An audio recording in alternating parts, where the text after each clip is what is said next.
hierarquias, relações de poder verticalizadas, padrões de comportamento estabelecidos, papéis sociais determinados, instituições fortes, estáveis. Essa construção social está com seus alicerces abalados. Não se sustenta mais. Nosso mundo não é mais assim. Crise do patriarcado? Uma mudança de paradigmas, da dominação ao cuidado. Proposta desta série do Café Filosófico.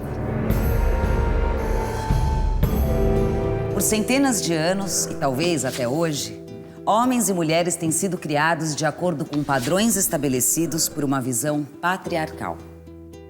A filósofa e psicóloga Carol Gilligan, em seu livro Uma Voz Diferente, levanta a questão de que essa hegemonia do pensamento patriarcal sustentou uma teoria moral que contribuiu para manter a discriminação contra a mulher. O feminismo, né, é talvez uma das características mais fascinantes, atuais, né, é que ele já não é um. Né? Ele talvez nunca tenha sido um feminismo. Né? Então, são muitos feminismos. É uma pluralidade, é uma diversidade e, muitas vezes, contraditórios. Né? Então, são teorias e movimentos que surgiram e surgem para dar conta, né, e tentar ultrapassar as dominações de gênero nas mais variadas formas que elas se apresentam e, necessariamente, cada vez mais em articulação, né, com outros aparatos de dominação, né, como classe e raça. Hoje em dia, não se pensa mais isoladamente esses fenômenos porque essas dominações elas são sofisticadas e se entrelaçam. A ética do cuidado ela é uma das formas de expressão dessa pluralidade feminista. Né? Ela não é a única forma de expressão e, como todas as correntes, ela tem muitas virtudes e também muitos problemas. Então, já começo aqui colocando, né, a primeira questão da ética do cuidado entre as teorias feministas, especialmente, né, a partir das pesquisas desenvolvidas pela psicóloga Carol Gilligan, né, que é talvez um dos grandes nomes até hoje da ética do cuidado. Ela trabalhou como pesquisadora assistente de um outro psicólogo chamado Kohlberg, que ficou conhecido porque formou no campo da psicologia o chamado desenvolvimento moral. Né? E ele estabelece o desenvolvimento moral dos seres humanos em 3 níveis. O primeiro nível, chamado nível pré-convencional, subdividido em etapas 1 e 2. O segundo nível, chamado convencional, também subdividido em etapas 3 e 4. E o terceiro nível, né, o último nível, seria o nível pós-convencional, os estágios 5 e 6. No primeiro nível, chamado nível pré-convencional, ele identifica, especialmente nas crianças. Né, alguns adultos podem ainda se apresentar dentro desse nível, mas especialmente é próprio das crianças. Então, nesse ponto, a avaliação da moralidade ela se dá a partir de consequências diretas das suas ações. Há uma relação direta entre castigo e obediência. Né? Então, a criança ela obedece à regra para evitar o castigo. Né? Segundo nível, chamado nível convencional, fase de adolescentes e adultos, né? Majoritariamente. Então, é o nível no qual se avalia a moralidade da ação ou a correção de uma ação, né, a partir da expectativa da sociedade. É a aceitação das convenções sociais sobre as ações consideradas certas ou erradas. O indivíduo ele segue as regras morais, mesmo que não haja necessariamente uma consequência para o descumprimento da regra. Tá? Mas entende que, né, é importante para aquela comunidade na qual ele está inserido. Então, ser um bom filho ou uma boa filha, um bom amigo, né, um bom marido, uma boa esposa, certo? para o estágio 4 desse desenvolvimento, esse indivíduo já vai obedecer a uma autoridade, né, constituída fora desse círculo próximo, né, de pessoas que são referências para ele, e também obedecer a uma ordem social mais objetiva. Tá? Então, é ele cumprindo o seu papel na sociedade. O nível pós-convencional vai já consistir na percepção de que o indivíduo ele é separado da sociedade. É um indivíduo autônomo e que, portanto, isso vai significar uma condição, né, de se posicionar em relação às regras compartilhadas, né, por uma comunidade. Pode desobedecer essas regras caso ele considere que essas regras são inconsistentes, né, e que não têm compatibilidade com princípios considerados princípios universais. Então, essas pessoas elas viveriam com base em seus princípios próprios, que são princípios abstratos sobre certo e errado, e que coincidem com noções básicas de direitos humanos, certo? Dentro do nível pós-convencional, né, no estágio 5, esse indivíduo entende que o mundo é composto por pessoas de diferentes valores, né? Então, entende a pluralidade. O correto, portanto, seria dar suporte a direitos e valores da sociedade mais ampla, mesmo que eles estejam em conflitos com valores de determinados grupos dentro dessa sociedade. Então, as regras que não promovem o bem-estar geral, elas precisam ser modificadas até que se adequem ao bem máximo, né, para o maior número de pessoas dentro de uma dada comunidade, né, dentro dessa sociedade. No estágio 6, aí a gente está falando do indivíduo que observaria esses princípios universais éticos, né, que coincidiriam com regras básicas de direitos humanos. Então, se elas decorrem desses princípios universais, essas regras sociais seriam válidas e, portanto, devem ser obedecidas. Esses princípios, né, centrais seriam o valor da igualdade entre os seres humanos e também o respeito a uma dignidade dos indivíduos. Isso seria, para o Kohlberg, uma capacidade de se colocar no lugar do outro. Então, o indivíduo age porque a ação é o correto a ser feito e não porque há uma ação esperada de uma comunidade, né, ou porque há uma consequência que decorre do não agir dele. Considerando esses níveis de desenvolvimento moral, Kohlberg propôs uma série de dilemas morais para avaliar o desenvolvimento dos seres humanos, para medir a lógica das decisões ou das soluções formuladas por adolescentes, por exemplo. Então, foi apresentado um dilema para duas crianças pré-adolescentes, né, de 11 anos. Um menino chamado Jake e uma menina chamada Amy. Eram dois, né, adolescentes que a Carol Gilligan, né, essa psicóloga, faz questão de ressaltar que eram adolescentes com um desenvolvimento mais do que normal, né, de excelência, né, com bom desempenho na escola, que não tinham nenhum tipo de problema, né, aparente. O dilema proposto por Kohlberg a Jake e Amy foi: o marido não tem dinheiro para comprar um remédio para a esposa, portanto, sem o remédio, ela morrerá. A partir desse dilema, foram apresentadas várias questões aos dois adolescentes. O marido deve roubar o remédio? E se não amar a esposa, ainda assim deve considerar o roubo? Mas roubar não seria contra a lei?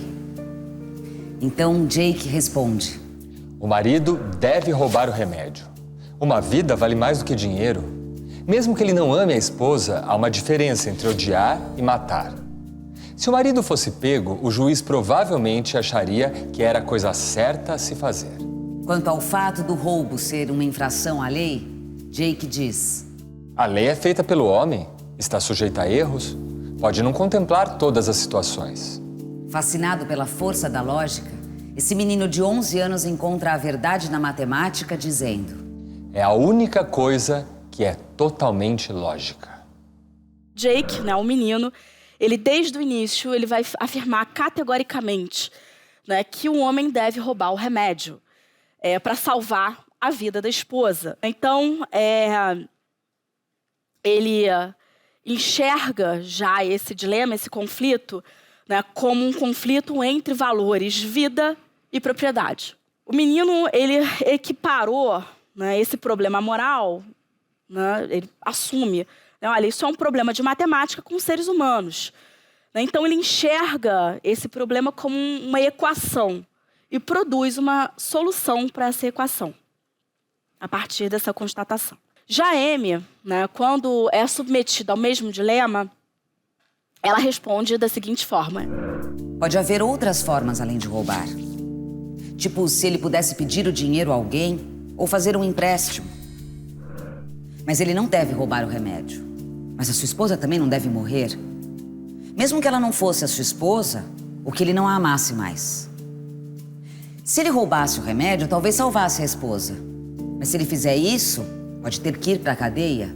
E aí a sua esposa, a sua mulher, vai ficar mais doente. E ele não conseguiria o remédio. Se ela morresse, machucaria muitas pessoas. Se alguém tem algo que manteria alguém vivo, não é certo não dar a esta pessoa. Não é certo que alguém morra quando sua vida poderia ser salva. Se ele roubasse, poderia não saber nem como dar o remédio a ela. Não tá certo roubar o remédio. Então, ela não percebe, né? Ela não trata esse problema como um dilema, por exemplo, de matemática aplicado a seres humanos, né?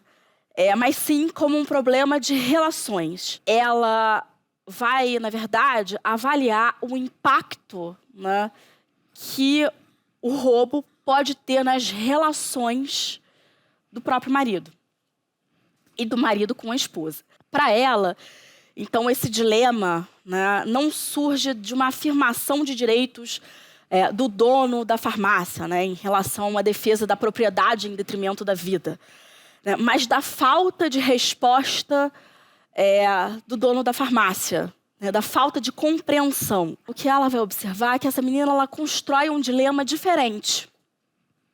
Né? E a concepção pensada originalmente por Kohlberg é insuficiente para enxergar, na verdade, a forma como esse dilema foi construído para essa menina. Ela percebe o mundo como composto de relações e não de pessoas isoladas. Então, a solução do Jake ela é mediada pelo sistema de leis e a da Amy é mediada pela comunicação nas relações. Ela afirma o mundo simplesmente deveria compartilhar mais coisas. Né? Isso também, aspas, a afirmação da própria menina de 11 anos. Ele acredita que a lei tem erros e ela acredita que o drama da situação é que está errado. Né? É que não deveria ser um dilema social. No próximo bloco. A forma que a Amy conhece, ou que a Amy conhecia o mundo, é diferente da forma que o Jake conheceu o mundo.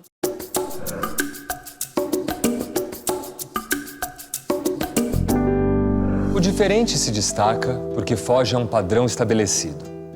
Foi com esse olhar que a psicóloga Carol Gilligan observou que havia um modo distinto de pensar os problemas morais que não era considerado pelos estudos sobre desenvolvimento moral.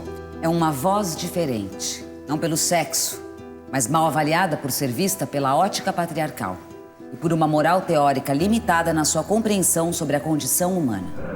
Então, qual é a diferença entre os dois? Né? As saídas dele elas estão exatamente no encadeamento lógico das perguntas feitas. Né? Perguntas feitas essas seguindo ali os parâmetros estabelecidos dentro da concepção de desenvolvimento moral, né, do Kohlberg. A compreensão mais egocêntrica de uma injusteza, né, fundada na necessidade individual, que equivaleriam às fases 1 e 2.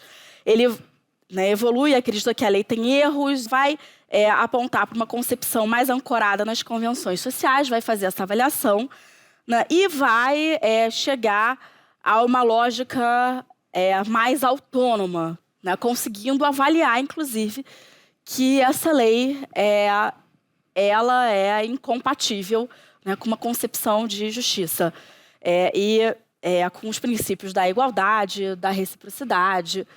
Então, esse menino, inclusive, chega, né, beirando ali o nível 5 e 6 dos estágios de desenvolvimento. Kohlberg teria alcançado, portanto, o nível pós-convencional, né, o mais avançado, já um pré-adolescente de 11 anos. Já as soluções formuladas por ela, por Amy, são percebidas não como soluções, né? São percebidas, na verdade, como problemas, com uma má interpretação, uma incapacidade dela. Na classificação elaborada por Kohlberg, né, sobre desenvolvimento moral, as respostas dela estariam uma etapa abaixo das respostas do menino. Ela seria classificada como entre os níveis, as etapas 2 e 3, ou seja, entre o nível pré-convencional e o início do nível convencional. Quando, na verdade, Carol Gilligan começa a apontar que isso sugere uma incapacidade do próprio entrevistador de entender a resposta dessa menina. As respostas da menina, elas, dentro desse sistema, apontam para uma incapacidade de se pensar sistematicamente sobre a moralidade da lei e uma relutância dela, da menina, em desafiar uma autoridade, né, na medida em que essa lei ela é considerada injusta. A dependência que ela apresenta também das relações, né, de não querer quebrar as relações e estar preocupada com a qualidade da relação da mulher com o marido, ou do marido com a mulher numa eventual prisão, ou do próprio marido em relação ao dono da farmácia.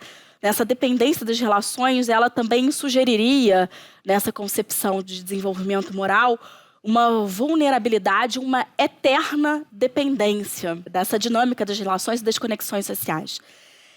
E acreditar na comunicação como uma forma de se resolver dilemas morais apontaria para uma ingenuidade e imaturidade. Gilligan, fazendo análise das descrições que Jake tem sobre ele mesmo e que a Amy tem sobre ela mesma, né?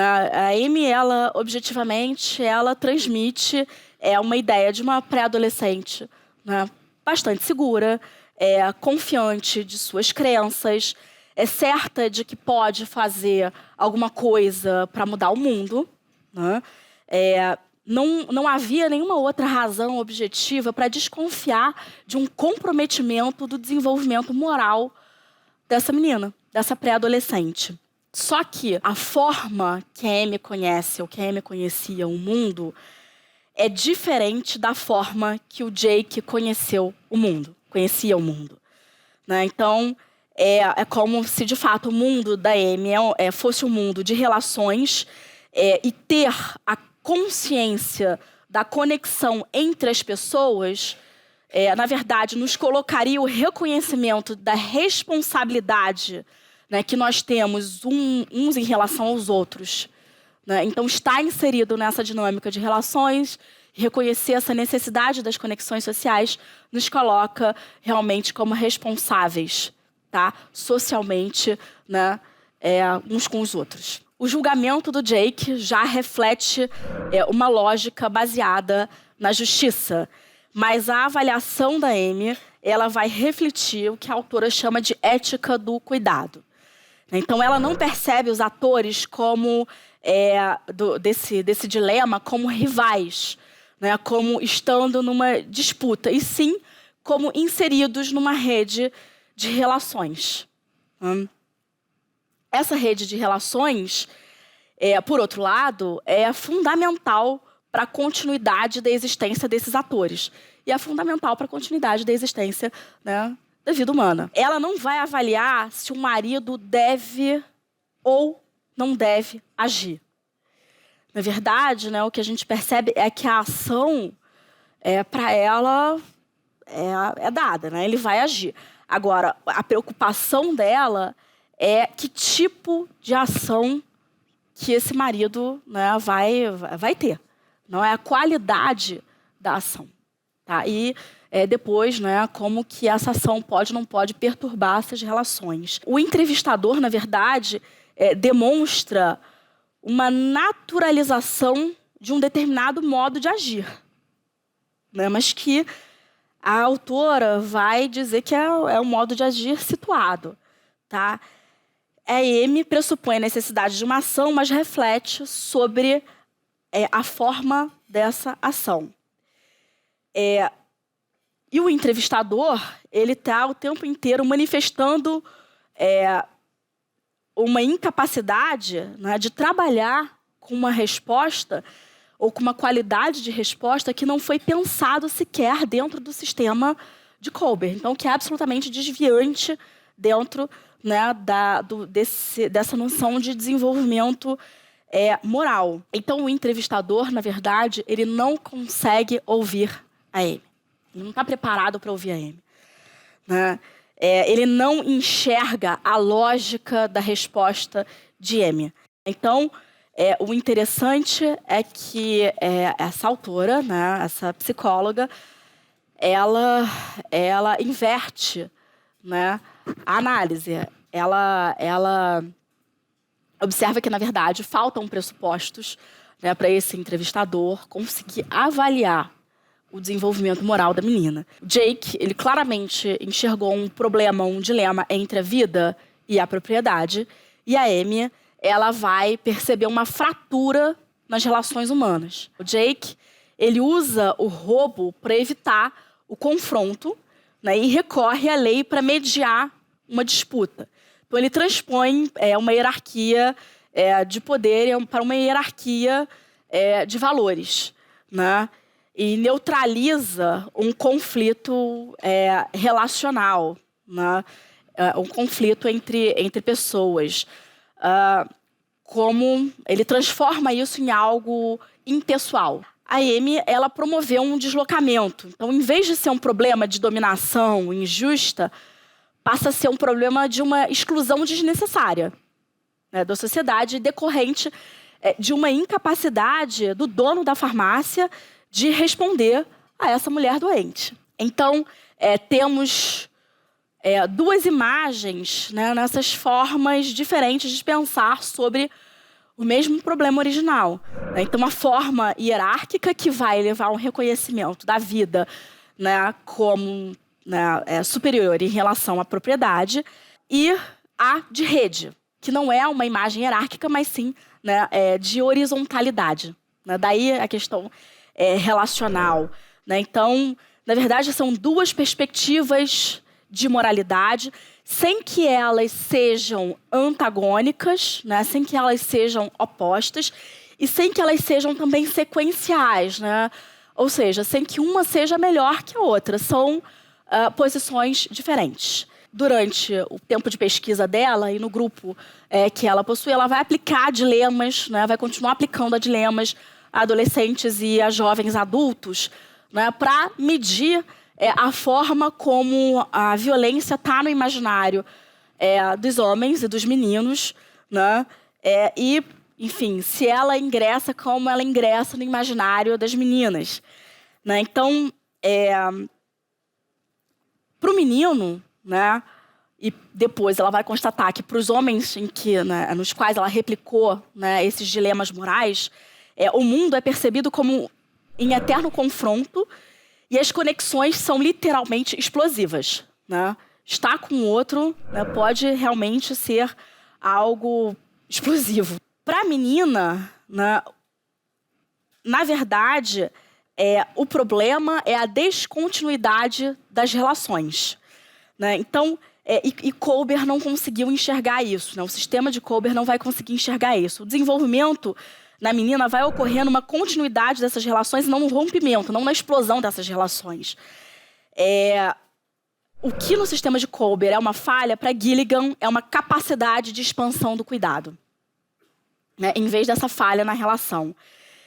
Então, nesses termos, né, as meninas vão considerar, e depois ela vai replicar isso para as mulheres, porque, de novo, ela aplica, né, dilemas morais no público de universitários, né, que ela avalia. As meninas consideram as separações como separações perigosas, em vez de considerarem as conexões sociais como explosivas e perigosas. Então, o que é a ética da justiça, a partir desses dilemas que ela aplica? É uma imagem de hierarquia, é uma visão de que todo mundo será tratado como tendo o mesmo valor, independentemente das diferenças de poder. As decisões serão justas, né, porque há uma ponderação, né, de valores que devem preponderar, tá?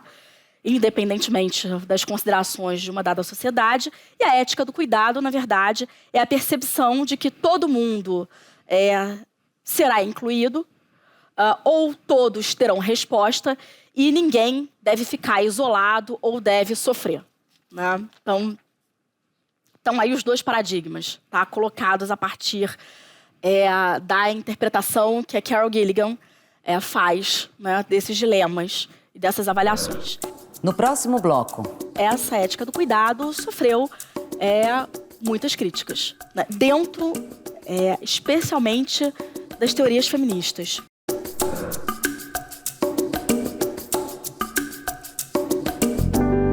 A voz diferente que descrevo não se caracteriza pelo sexo, mas pelo tema.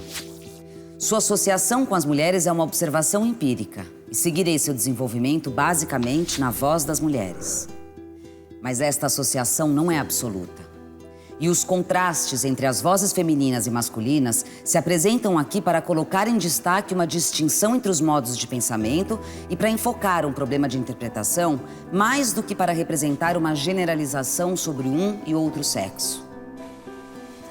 Como será que o universo feminista recebeu esta constatação de uma voz diferente?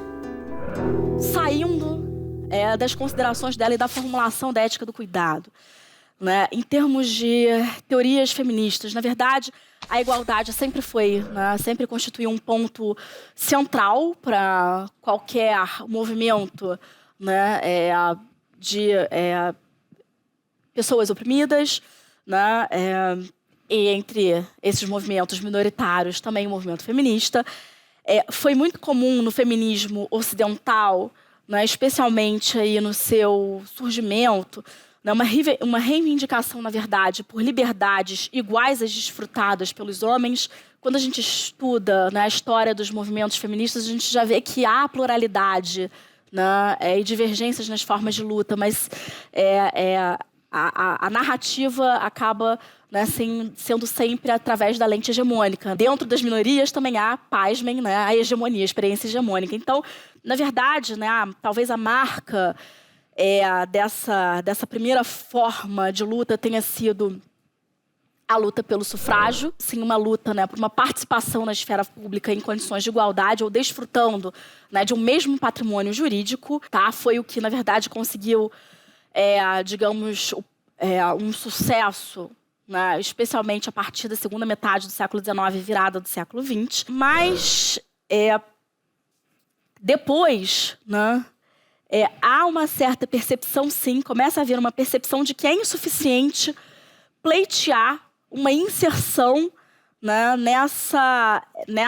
nesse imaginário de universalidade, né, do Ocidente, tá? Então, na verdade, não existe, né, nada universal, nada neutro, né? Essa esfera pública, por exemplo, ela é masculina, né, e claramente é branca, tem classe, raça e gênero, né? Então, essa perspectiva da diferença, ela começou a vir muito à tona no século XX, especialmente na segunda metade. A autora, ela começa a produção dela nos anos 70 do século XX, né? Então, ela está inserida, né, nessa dinâmica da diferença. Surgiram, né, entre as feministas, né, aquelas que defendiam, sim, abertamente uma política da diferença, como críticas não só ao patriarcado, como também ao liberalismo, por exemplo, né? Isso é interessante porque, né, mesmo o próprio feminismo liberal, né, ele é o primeiro a criticar, né, a noção de esfera pública do liberalismo, né, que o liberalismo traz, né? Então, há uma explosão, né, de teorias no sentido da valorização da diferença. Tá? Então, não bastaria exigir o acesso das mulheres a esse patrimônio jurídico, né, que os homens desfrutavam, ou não bastaria, né, exigir a participação nas mesmas atividades. Era preciso questionar, inclusive, e definir novos critérios de valorização. Dentro dessa perspectiva da valorização da diferença, para além da ética do cuidado, né, surgem, né, o feminismo ele realmente assim se pulveriza. Muitas já tentando também ultrapassar a marca das diferenças biológicas propriamente, né? Então combatendo abertamente a relação entre uma biologia e opressão, deixando nítido, por exemplo, que gravidez, parto, amamentação possuem significados ou poderiam possuir significados diferentes de acordo com as variantes nas ordens sociais. Uma defesa, por exemplo, de que a igualdade entre os sexos não implicaria a adoção de comportamentos masculinos por parte das mulheres, ou não deveria, né, levar a isso. Isso significaria, por outro lado, uma afirmação, né, uma positividade daquilo que seria o feminino como algo a ser resgatado. E aí mora, né, o problema, talvez, sobre aquilo que derivou da ética do cuidado. Essa ética do cuidado sofreu muitas críticas, né, dentro, especialmente, das teorias feministas. Então, há uma interpretação de que essa abordagem ela levaria a uma essencialização, né, da mulher, né? Ou seja, criaria, né, um imaginário, né, do que seria o feminino, e é como se as mulheres fossem necessariamente reprodutoras dessa ética do cuidado, né? E isso é um problema dentro de várias correntes feministas. Então, né, há uma certa tensão entre a afirmação da igualdade e a valorização da diferença nesses termos, né? O próprio feminismo liberal vai criticar esse feminismo da ética do cuidado, que ficou conhecido como o feminismo maternal, um feminismo cultural, dizendo que há um reforço de papéis estereotipados de gênero, né, que era algo que as feministas estavam lutando para combater já há bastante tempo. Né? Então, seria também uma armadilha para manter a mulher numa posição de subalternidade, né, em dadas comunidades. A discussão ela avançou também, né, para o campo da questão da identidade feminina. Até essa metade do século XX, o feminismo ele tinha um sujeito muito marcado, que era a mulher, né, era uma concepção mais fechada de mulher.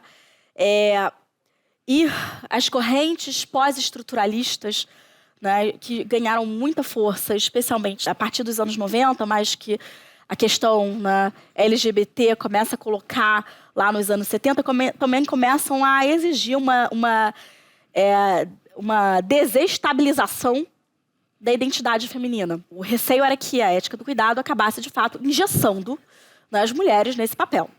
Né? E tudo que as pós-estruturalistas vão começar a demandar é justamente, né, vão começar a apontar justamente o problema de uma identidade estável para esse sujeito. Né? Porque, na verdade, esse engessamento do conceito de mulher reproduzir um padrão de exclusão. Né?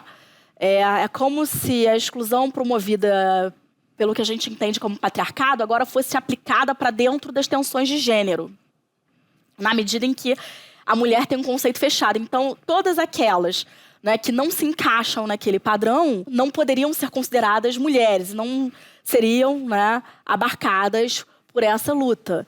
Então, essa dinâmica da diferença, ela começa também a tensionar as próprias teorias feministas, né, e a militância também, as militâncias também. Né, novas formas de militância começam a ganhar força, né, para além das militâncias mais consolidadas. Essa crítica, né, para desestabilizar o conceito de mulher, ela também vai sofrer críticas por parte, né, de autoras que não são da ética do cuidado, né? Então há, desde os anos 80, né, marcadamente, um crescente número de produções, né, e articulação de uma militância do feminismo decolonial e suas variantes, né, porque tem variações, né, porque, por outro lado, precisam também da questão da identidade, mas uma identidade que não é essa identidade que a Carol Gilligan está apontando, né, mas precisam da identidade como forma de articulação da militância, né? Então, percebam o grau de sofisticação que essas teorias vão alcançando, né, e as tensões internas. Tá? Então, a Carol Gilligan, ela sofre ataque das pós-estruturalistas, ela sofre ataque das liberais. O universo que ela aplica, que ela deu conta de aplicar a pesquisa, é um universo muito pequeno de mulheres, né? São mulheres americanas. Ela é uma pesquisadora de Harvard, com um grupo de pesquisa instituído naquele lugar. A produção dela acabou reproduzindo, né, o sistema do Kohlberg, né? O Kohlberg produziu com base, né, no homem branco, e ela vai produzir uma ética do cuidado a partir de um comportamento, né, de poucas mulheres dentro de uma comunidade. Então, a produção dela, né, aquela forma de ser daquelas mulheres, ela não pode ser estendida, né, para dar conta da pluralidade, né, que o termo mulher ganha. Certo? E fazer isso também significa um movimento de engessamento dessas lutas. Né? Então, muita tensão dentro dessa dinâmica. No próximo bloco. Eu acho que a ética do cuidado, ela pode ensinar em muito, né, a sociedade ou as sociedades ocidentais.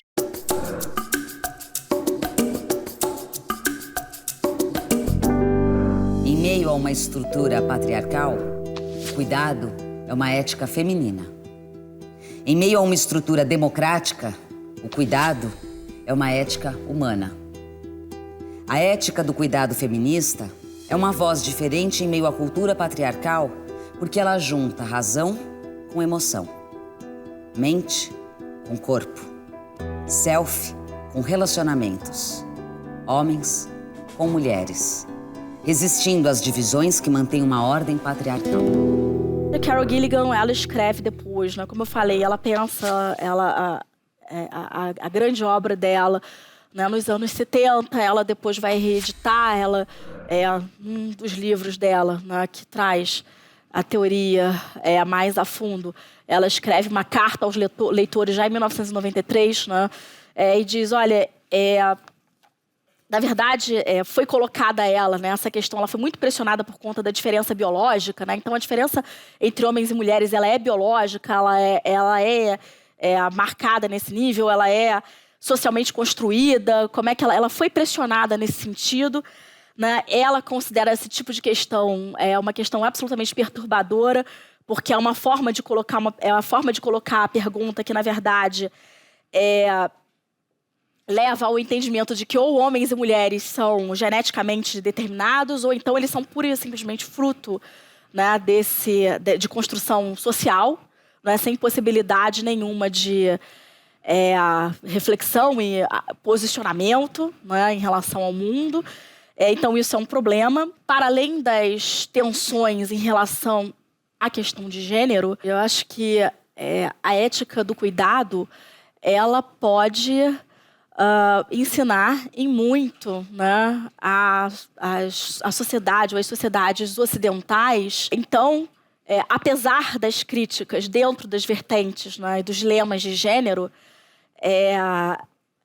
acho que a gente tem sim, né, como aproveitar aquilo que ela produz e produziu para nos reinventarmos como sociedade. E não, claro, a essa altura jamais para congelar, né, ou estabilizar papéis de gênero. A ética do cuidado tem a ensinar, acho que numa espécie de refundação, né, do pacto social, na medida em que a gente ainda trabalha dentro da estrutura do Estado, né, do Estado moderno.